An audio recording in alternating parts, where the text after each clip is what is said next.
Hi, beautiful people. How are ya? I hope you're having a great day.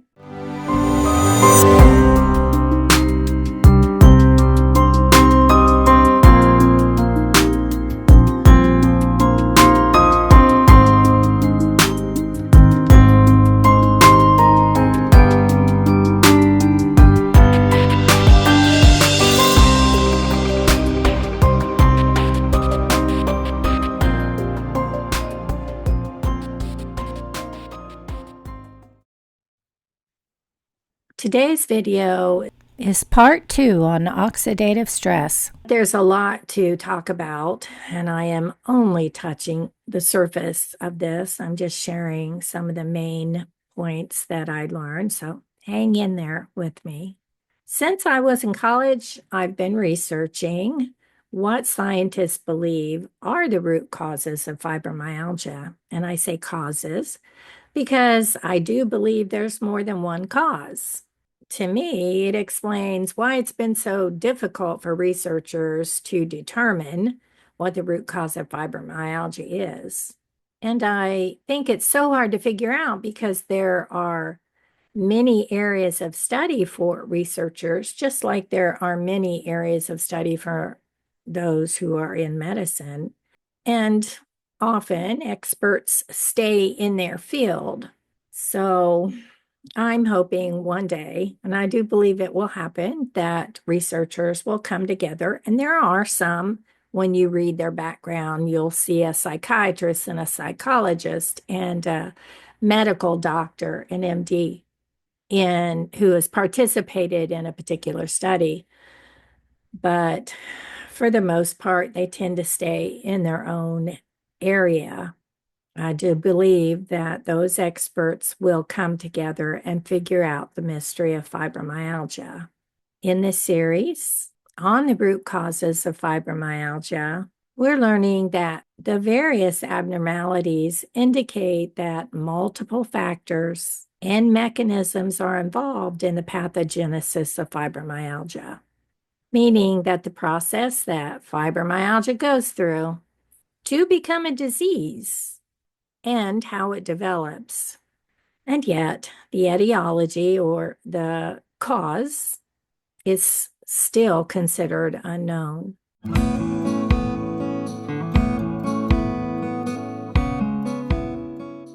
When we feel stress, our body's defense system is down, whether it is physical, mental, or emotional.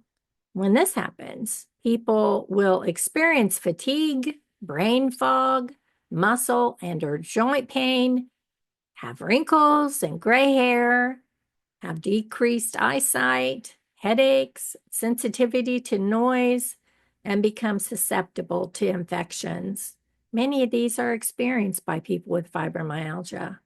If the symptoms are left untreated or unchecked, oxidative stress causes enough disruption that fibromyalgia and other chronic conditions arise.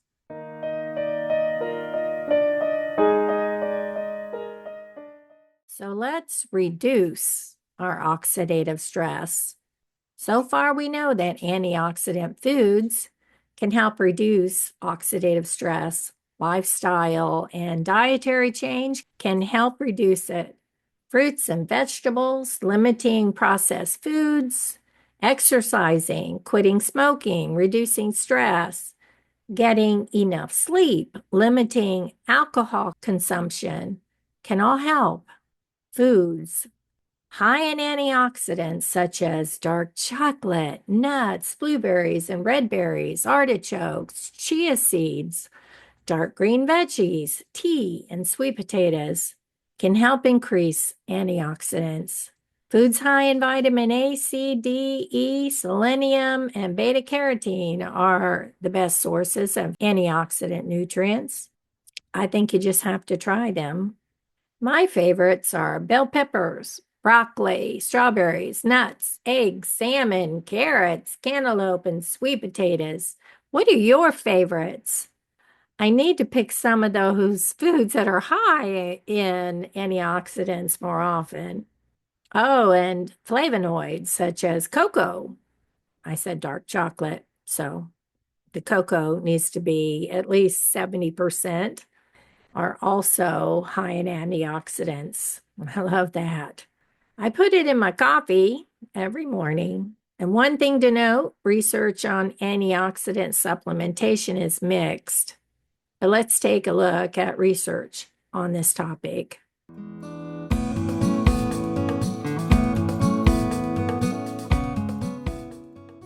Sometimes it seems easier to just take a supplement than to eat the proper food sources. Research on animals has shown the benefit of supplementation. In 2022, in humans, a randomized clinical trial failed to demonstrate any clinical benefit from antioxidant supplementation. According to the researchers of another 2022 study, future research should be, quote, in-depth studies examining the effects of antioxidant supplementation in aging and the development and progression of oxidative stress-related diseases, as well as in the general population, providing crucial knowledge that is indispensable to make inferences about the use of antioxidant supplementation by healthy and diseased individuals, unquote. So measuring oxidative damage markers and reactive oxygen species, ROS, turnover in the human body is essential. In a 2021 study, researchers studied the effects of creatine supplementation along with moderate intensity resistance and endurance training. So, not just supplementation, but doing supplementation along with exercise. It says it can probably reduce oxidative stress and increase the antioxidant defense system. However, in the short term, creatine consumption and its effect on oxidative stress due to endurance exercise is not well known, although it seems that the short-term creatine ingestion possibly reduces oxidative stress due to intense resistance exercise. More research is needed. So, if you are one to do moderate exercise on a regular basis, you might try this in the short term and see how it goes, and then add it for the long term. Creatine is found naturally in our muscles as well as in the brain. We can get creatine from seafood and red meat. Yum. Our liver, pancreas, and kidneys make about 1 gram of creatine per day. The stored creatine in the muscles is used for energy. Oral creatine might provide athletic performance and increase muscle mass. Caffeine use combined with creatine supplementation might decrease the efficacy of creatine. A daily amount of over 300 milligrams might worsen Parkinson's disease. Oh my. Anywho, as we stated, supplementing creatine with regular exercise may have a positive effect on the antioxidant system. So perhaps supplementing creatine and antioxidant, if you plan to do regular exercise, could be beneficial in preventing oxidative stress. Formulations derived from grapeseed, milk thistle, pine bark, turmeric, and hawthorn extract were evaluated in a 2022 study.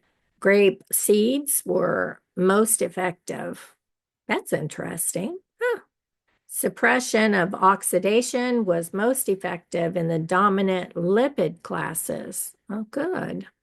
Lipids are fatty compounds that perform a variety of functions in our body. They're part of cell membranes and help control what goes in and out of cells.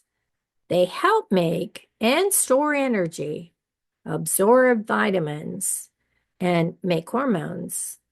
Having too many lipids, though, is harmful. That's a part of my problem. I take medication for that. I think it's time I should consider one of these formulations, but most importantly, maybe grape seeds. Do you take grape seeds? Milk thistle or one of those other ones? I've enjoyed doing this research. I hope you found it interesting. I know this was long. I hope you made it clear to the end. If so, put a 1 in the comment section. I'd love to hear if you found this longer video helpful.